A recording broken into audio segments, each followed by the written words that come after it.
زیادہ ایمان کو آپ نے اپنے دل میں بسایا، اللہ کی مخلوقات میں بہترین مخلوق آپ، اور سب سے زیادہ کامل یقین والے آپ۔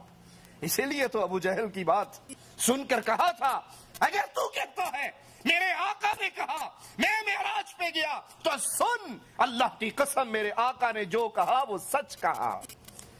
ابو جہل نے کہا دل مانتا ہے، عقل مانتی ہے۔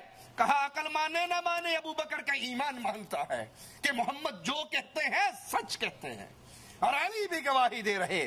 اے صدیق کائنات، اے صدیق اکبر، آپ سب سے بڑھ کر کامل یقین والے تھے اور سب سے زیادہ غنی تھے، سب سے بڑھ کر نبی کی حفاظت کرنے والے، اسلام کی خدمت کرنے والے۔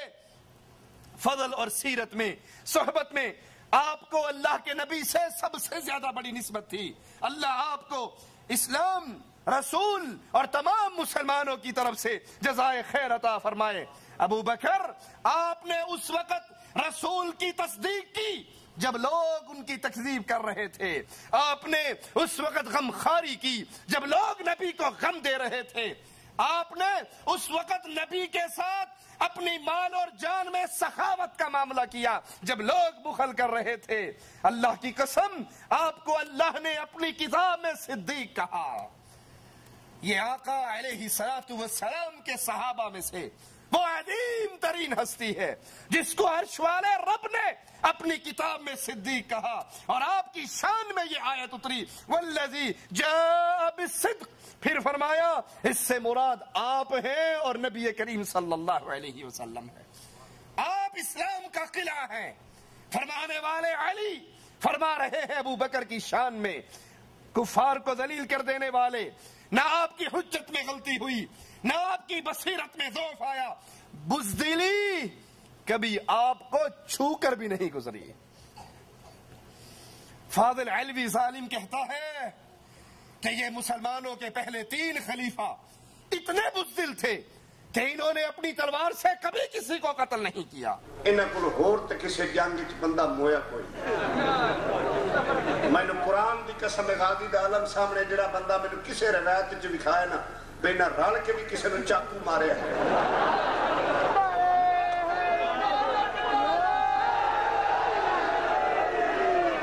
میں مذہب چھوڑ دے سا تے وقت بہن نو کٹا۔ یہ تہمت لگا رہا ہے صدیق اکبر پہ، اور علی مرتضی گواہی دے رہے ہیں۔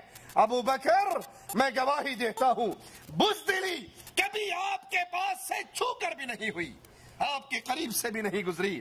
آپ پہاڑ کی طرح مضبوط، نہ تیز ہوائیں آپ کو ہلا سکی، نہ اکھاڑنے والے آپ کو اکھاڑ سکے۔ آپ ایسے تھے جیسے آپ کے بارے میں آقا نامدار جناب محمد رسول اللہ نے فرمایا صلی اللہ علیہ وسلم، ضعیف البدن، آپ کا جسم کمزور، آپ کا ایمان قوی، اور آپ لوگوں کے سامنے بڑی عزت سے، بڑے جھک کر پیش آنے والے، محبت سے پیش آنے والے۔ زمین میں اللہ کے انبیاء کے بعد سب سے زیادہ افضل، بلند مرتبے والے، مومنوں میں افضل، آپ کے سامنے کوئی بے جا تما نہ کر سکتا، کوئی ناجائز خواہش نہ کر سکتا۔ آپ کے سامنے کمزور قوی تھا، اور قوی کمزور تھا جب تک اس قوی سے کمزور کا حق آپ لے کر اس کو ادا نہ کر دیتے۔ ابو بکر صدیق رضی اللہ عنہ وارضا، رسول کریم صلی اللہ علیہ وسلم کی اتباع میں یہ جذبہ اتباع سنت محمد کریم صلی اللہ علیہ وسلم صدیق اکبر کے دل میں کیسے بھرا ہوا۔ عمر بن عاص رضی اللہ عنہ وارضا ایک جنگ میں ایک رومی سردار کا سر کاٹ کے ابو بکر صدیق رضی اللہ عنہ وارضا کی طرف بھیجتے ہیں۔ ابو بکر صدیق رضی اللہ عنہ وارضا جواب میں حضرت عمر بن عاص کو منع کرتے ہیں کہ ایسا دوبارہ نہ کرنا۔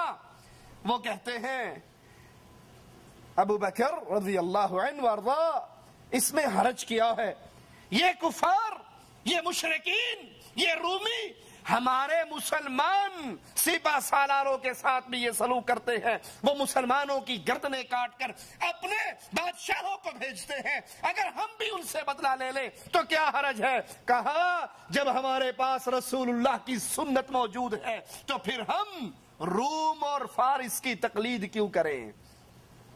جو عمل تم کر رہے ہو اس عمل کی تعلیم رسول اللہ صلی اللہ علیہ وسلم نے نہیں دی۔ ایک چیز شریعت ہمارے پاس موجود ہے، پھر اس شریعت کے احکامات کو چھوڑ کر ہم کفار کے پیچھے کیوں چلیں جب اللہ اور اس کے رسول نے ہمیں یہ تعلیم نہیں دی؟ آج کے بعد تم بھی یہ عمل دوبارہ نہ کرنا۔ ابو بکر صدیق رضی اللہ عنہ وارضا، اللہ سے محبت کرنے والے، رسول اللہ سے محبت کرنے والے، اور اس محبت میں کتنے پختہ۔ جب آقا علیہ السلام نے پوچھا ابو بکر گھر کے لیے کیا چھوڑ کر آئے ہو؟ تبوک کے لیے تمہارے رسول نے مال تو مانگا، تم گھر والوں کو کیا دے کر آئے ہو؟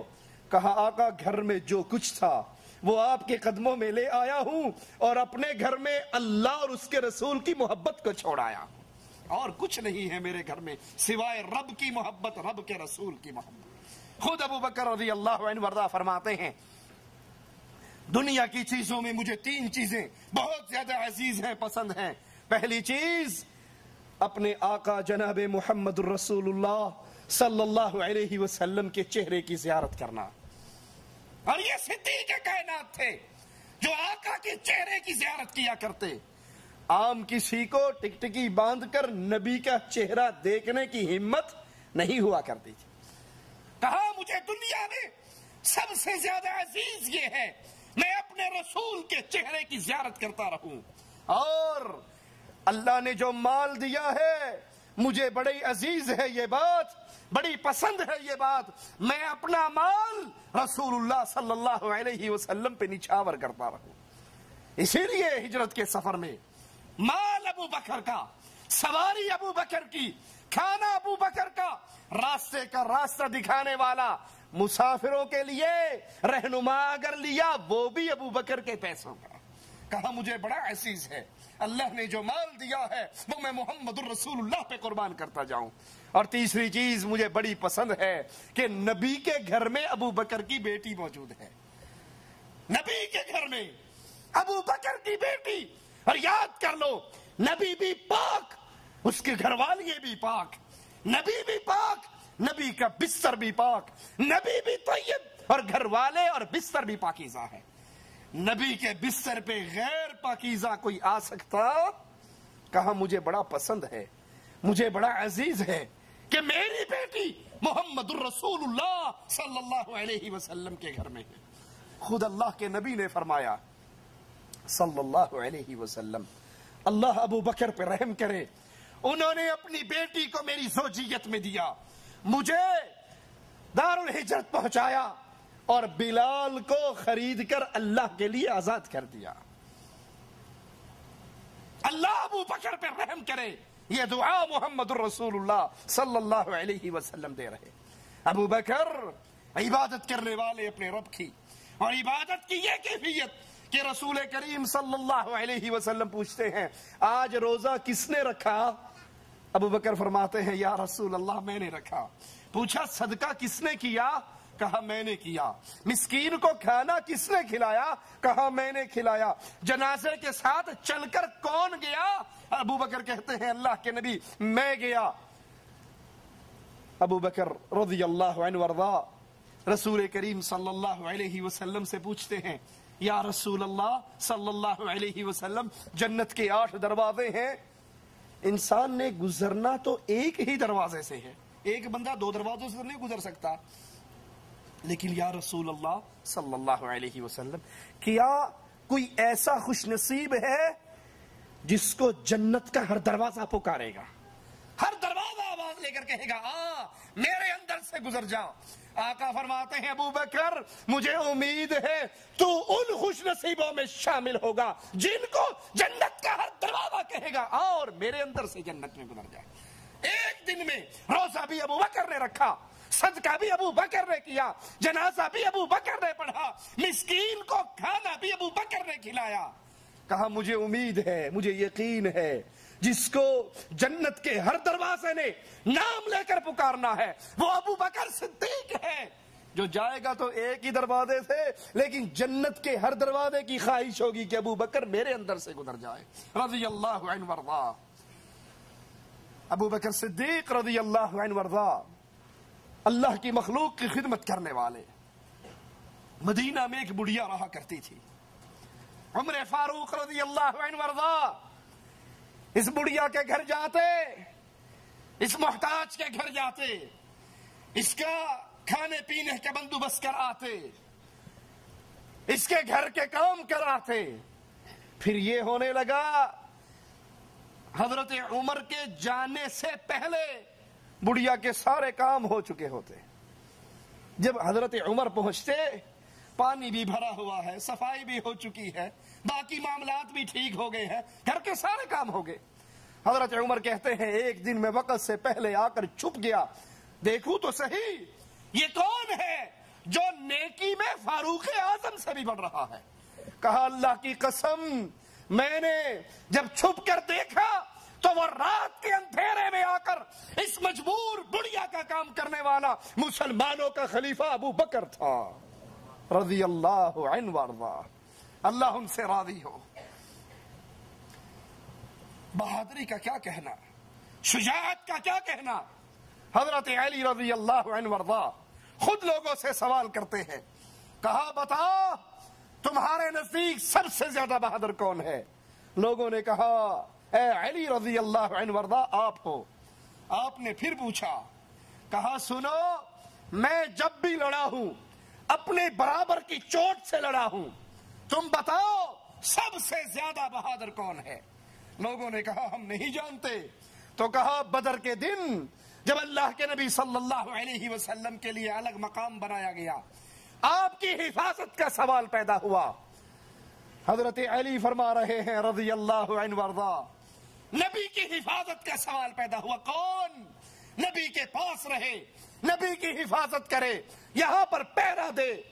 کہا ابو بکر تلوار نکال کر کھڑے ہو گئے، کہا اللہ کی قسم محمد کے دروازے کا پہرے دار آج ابو بکر بنے گا۔ حضرت علی فرماتے ہیں پھر ابو بکر نے کافروں سے ایسی جنگ کی اور ان کو اپنے رسول صلی اللہ علیہ وسلم کے قریب نہ آنے دیا۔ سنو سب سے زیادہ بہادر ابو بکر رضی اللہ عنہ وارضا ہے۔ حضرت علی فرماتے ہیں ایک دن کفار نے میرے آقا کو گھسیٹا، میرے آقا کے ساتھ بدسلوکی کی۔ حضرت علی خود فرما رہے ہیں کسی کو جرت نہ ہوئی کفار کو روکنے کی۔ ابو بکر دوڑتے ہوئے آئے، کفار کو دھکا دیا اور ان سے قتال کرنے لگے کہ تم اس رسول کو اس لیے مارتے ہو کہ یہ آواز لگاتا ہے میرا رب اللہ ہے۔ کفار نے رسول اللہ صلی اللہ علیہ وسلم کو چھوڑ دیا اور سارے کے سارے ابو بکر صدیق کو مارنے پر تیار ہو گئے۔ حضرت علی رضی اللہ عنہ وارضا فرماتے ہیں آل فرعون کا مومن اور ابو بکر رضی اللہ عنہ وارضا پوچھتے ہیں ایمان میں کون بہتر ہے؟ کہا اللہ کی قسم آل فرعون کے مومن سے ابو بکر 1000 درجے زیادہ افضل ہے، کیونکہ آل فرعون کے مومن نے اپنے ایمان کو چھپا لیا تھا اور ابو بکر رضی اللہ عنہ وارضا اپنے ایمان کا اعلان کر رہے تھے۔ وہ ایمان چھپا کر بیٹھا تھا اور یہ ایمان کا اعلان کیا کرتے تھے، لا الہ الا اللہ کی آوازیں کو بلند کرتے تھے۔ حضرت حسن سے روایت ہے کہ سیدنا ابو بکر نے وفات سے قبل فرمایا، سنیے حضرت حسن کی گواہی رضی اللہ عنہ وارضا، وفات کے قریب امیر المؤمنین خلیفۃ الرسول ابو بکر صدیق رضی اللہ عنہ وارضا فرما رہے ہیں لوگو یہ اونٹنی جس کا دودھ ہم پیتے ہیں، یہ پیالہ جس میں ہم کھانا کھاتے ہیں اور یہ چادر یہ عمر کو دے آؤ اور اس کو کہہ دو بطور خلیفہ یہ چیزیں میں نے بیت المال سے لی تھی اور آج مرنے سے پہلے بیت المال کو واپس لوٹا رہا ہوں۔ تم کہتے ہو علی کی خلافت پہ قبضہ کیا، ارے اگر اس نے قبضہ کیا اپنے لیے کیا بنایا؟ اپنے لیے کون سے محلات کھڑے کیے؟ اپنے آرام اور آسائش کے کیا سامان اکٹھے کیے؟ وہ تو مرتے ہوئے اونٹنی، ایک پانی کھانے کا پیالہ اور ایک چادر، اس کو بھی عمر کے پاس بھیجتے ہوئے کہتے ہیں واپس